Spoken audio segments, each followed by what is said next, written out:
किस किस की ज़बां रोकने जाऊं तेरी खातिर, किस किस की ज़बां रोकने जाऊं तेरी खातिर, किस किस की तबाही में तेरा हाथ नहीं है। सलाम, नमस्ते, सत श्री अकाल। मैं हूं आपके साथ हर्षिता मिश्रा और आप देख रहे हैं टाइम्स मेल। कहते हैं कि दुश्मन को कभी कमज़ोर नहीं समझना चाहिए, खासकर ऐसा दुश्मन जिससे दुश्मनी सैकड़ों साल पुरानी हो। लेकिन जब दुश्मन हद से ज़्यादा ताकतवर हो जाता है तब उसे पता चलता है कि सामने वाले की सबसे कमज़ोर नब्ज़ क्या है। ईरान और इजराइल के साथ भी यही हो रहा है। दोनों ही ताकतवर हैं। एक के साथ खुद अमेरिका खड़ा है जो हर हाल में उसे कुछ भी नहीं होने देगा। इजराइल की आड़ में अमेरिका हर उस देश को सबक सिखा रहा है जिससे वो खुद सीधे मुकाबला नहीं कर सकता। अमेरिका पहले ही यूक्रेन में फंस चुका है, उस पर आतंकी संगठनों की मदद लेने का इल्जाम भी लग रहा है। तो वहीं दूसरी तरफ इजराइल पर हमास के हमले के बाद अमेरिका लगातार इजराइल को सैन्य मदद दे रहा है। गजा के ज्यादातर इलाके खंडर में तब्दील हो चुके हैं।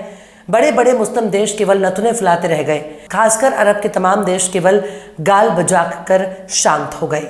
अगर एक साथ इकट्ठा होकर इजराइल के खिलाफ मोर्चा खोलने की नौबत भी आई तो सिर्फ अमेरिका की मोहब्बत ने उनको केवल निंदा निंदा निंदा करने के लिए मजबूर कर दिया। लेकिन अब इजराइल के ऊपर एक बहुत बड़ा खतरा मंडरा रहा है और इस खतरे के बारे में इजराइल के चाहने वाले करीबी देश ही बता रहे हैं कि अब इजराइल पर ईरान हमला कर सकता है। इजराइल ने अभी हाल ही में सीरिया की राजधानी दमिश्क में मौजूद ईरान के दूतावास पर हमला किया, जिसमें ईरान के 7 अफसर मारे गए, जिसके बाद से ही ईरान की तरफ से बयानबाजी शुरू हो गई है। कहा गया कि ईरान किसी भी कीमत पर अपना बदला लेकर रहेगा। ईरान ने भी इजराइल के खिलाफ बड़े एक्शन की तैयारी कर ली, लेकिन किसी भी बड़ी कार्रवाई से पहले ही खुद ईरान पर ही हमला हो गया।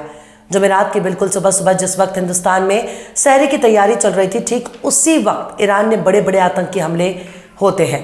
अब इस बात का अंदाजा आप इसी बात से लगा लीजिए कि ईरान ने जब इजराइल पर एक्शन की तैयारी की तब उस पर ही आतंकी हमले हो जाते हैं।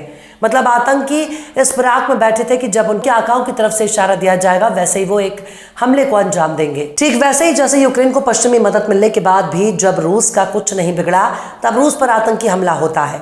हमले करने वाले ISIS के आतंकी होते हैं। मतलब जहां भी पश्चिमी देशों को खतरा होगा वहां पर आतंकी संगठन हमला कर देते हैं।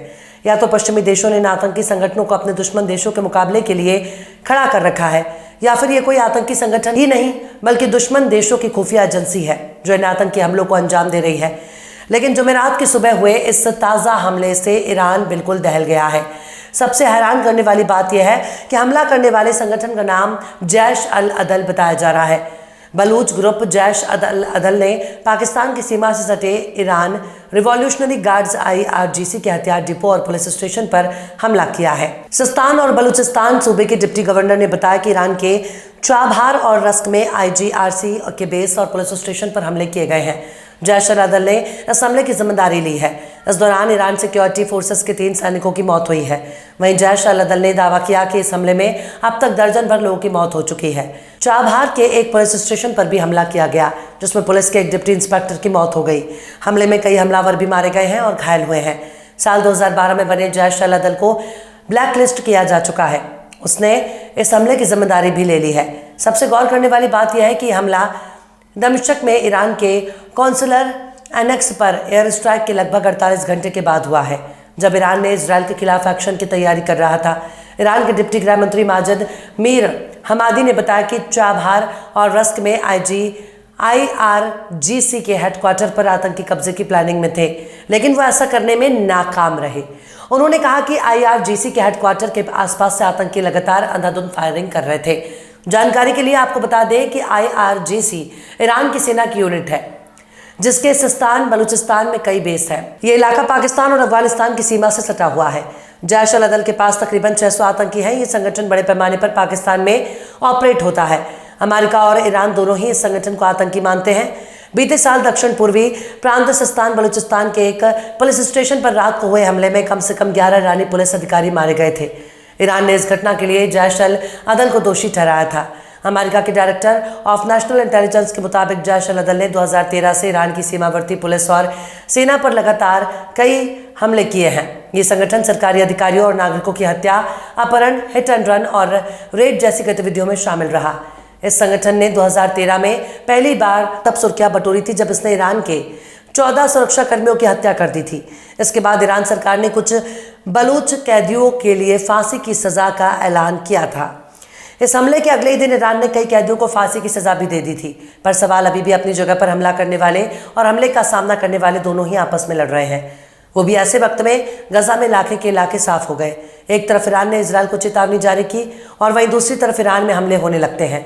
एक तरफ खबर आती है ईरान लगातार इजराइल के लिए जंग लड़ने के लिए हमास, हिजबुल्लाह और यमन के हौतियों की मदद कर रहा है, तो वहीं दूसरी तरफ ये भी खबर आने लगती है कि ईरान ने पाकिस्तान में एयर स्ट्राइक कर दिया। यहाँ तक कि जवाब में पाकिस्तान भी ईरान पर एयर स्ट्राइक करता है। हद तो तब हो गई जब पाकिस्तान और अफगानिस्तान आपस में लड़ने लगे। क्या इसे सहयोग माना जाएगा या फिर प्रयोग? ये मैच सहयोग तो नहीं हो सकता।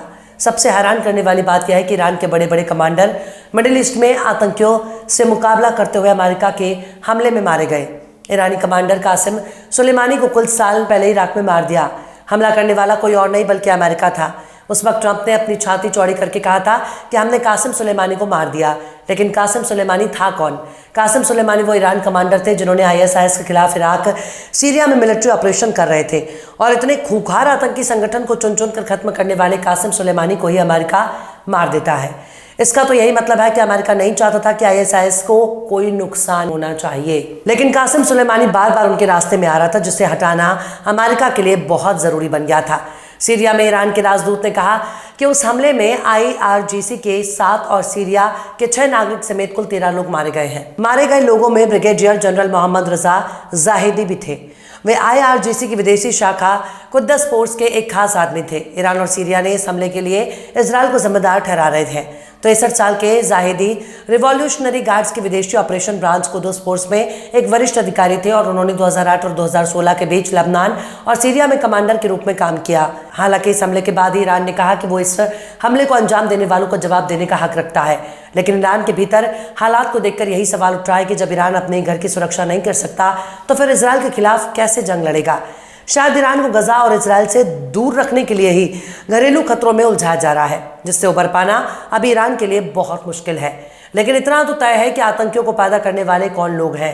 ईरान को अब बहुत ही फूक फूक कर कदम आगे बढ़ाना होगा, वरना वो सिर्फ अपने ही परेशानी में घिर जाएगा और उसके दुश्मन यही चाहते हैं कि इजराइल से ईरान बहुत दूर रहे, वरना पश्चिमी एजेंडे को बहुत नुकसान हो सकता है। इसलिए ईरान बहुत ही एहतियात से काम लेना होगा। बहरहाल चलते चलते आखिर में हकीम नासिर ने भी क्या खूब फरमाया है, ऐ दोस्त कहीं तुझ पे भी इल्ज़ाम ना आए, ऐ दोस्त कहीं तुझ पे भी इल्ज़ाम ना आए, इस मेरी तबाही में तेरा नाम ना आए। फिलहाल इस खबर में बस इतना ही।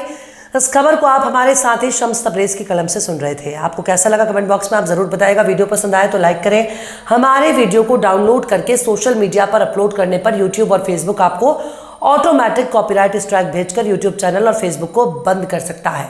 इसलिए वीडियो पसंद आए तो यूट्यूब के वीडियो लिंक को फेसबुक, ट्विटर, व्हाट्सएप पर अपने रिश्तेदार यार दोस्तों को भी शेयर करें और बेबाक, निष्पक्ष, स्वतंत्र पत्रकारिता को सपोर्ट करने के लिए आप हमारे चैनल टाइम्स मेल को जरूर सब्सक्राइब करें। और हाँ, बेल आइकन या घंटी वाली बटन भी आप जरूर से दबा दें ताकि आपको हमारे आने वाले नए वीडियो की नोटिफिकेशन फौरन ही मिल जाए। फिर मिलता है किसी और वीडियो में एक नई खबर के साथ। हर्षिता मिश्रा को दीजिए इजाजत। जय हिंद।